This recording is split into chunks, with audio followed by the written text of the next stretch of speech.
What is NHS England and why does Keir Starmer want to abolish it? Keir Starmer has announced today that he wants to bring the management of our NHS back into public control by abolishing NHS England.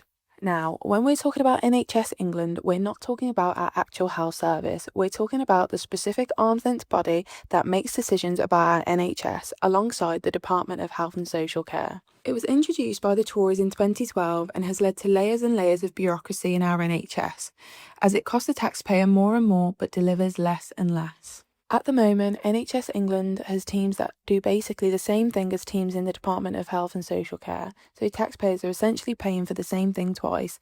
For example, 2 communication teams, 2 strategy teams, and so on. Money spent on 2 layers of bureaucracy is money not spent on cutting NHS waiting times. That's why Keir Starmer wants to bring the management of our NHS back into democratic control by abolishing NHS England.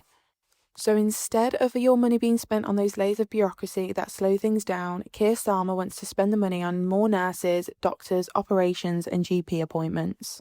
Basically, giving that money to the front line and making sure decisions are made by those that are actually on the front line. So the NHS is back at the heart of government and can focus on cutting waiting times at your hospital. What do you think?